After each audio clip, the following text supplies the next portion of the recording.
दोस्तों, यदि आप किसी भी बैंक के खाता धारक हैं तो ये रिपोर्ट आपके लिए है, क्योंकि हाल ही में अभी आरबीआई ने एक रिपोर्ट जारी किया है जिसमें हर बैंकों को महज 15 दिनों में काम को निपटाना होगा। ये पूरी रिपोर्ट देखिए। बैंकों में खाता आज के समय में ज्यादातर लोगों का है, जबकि काफी सारे लोगों का तो कई बैंकों में खाता मौजूद है क्योंकि उन्हें समय समय पर पैसों का ज्यादा लेन देन करना पड़ता है। लेकिन कई बार आपने देखा होगा कि आप बैंक किसी छोटे से काम से जाते हैं, लेकिन बैंक उस काम में भी कई दिन लगा देता है या कागजों के नाम पर आपसे चक्कर ही कटवाता रहता है, जिससे आपका काफी सारा समय खराब हो जाता है। लेकिन अब ऐसा नहीं होगा क्योंकि आरबीआई ने हाल ही में बैंकों के लिए नया नियम लागू कर दिया है, जिससे सभी बैंकों को महज 15 दिन काम निपटा कर देना होगा। अगर बैंक ऐसा नहीं करता है तो आपको उसका हर्जाना भी मिलेगा। खास बात यह है कि यह नियम सभी प्राइवेट और सरकारी दोनों तरह के बैंकों पर लागू होगा। अगर हम इस नियम की बात करें तो ये आदेश मृत खाता धारकों से जुड़ा है, क्योंकि अक्सर देखा जाता था जिन खाता धारकों की किसी भी कारण से मौत हो जाती थी तो उनके परिजन क्लेम लेने के लिए कई कई महीने तक चक्कर काटते रहते थे, कभी कागज के नाम पर, कभी किसी और चीज के नाम पर।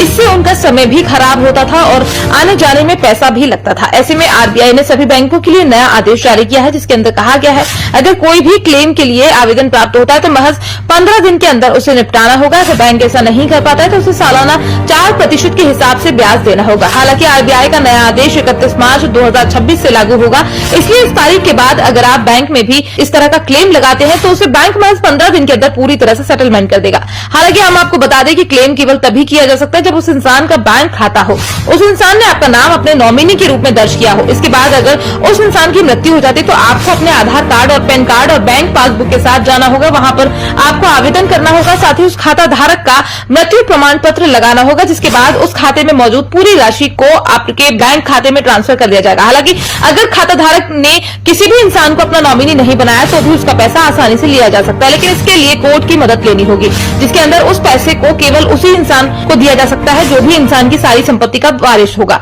इसके बाद जब बैंक में सारे कागज जमा करवा दिए जाएंगे तो उस पैसे को बैंक आपके बैंक खाते में ट्रांसफर कर देगा, क्योंकि कई बार ऐसा देखा जाता है कि खाता धारक की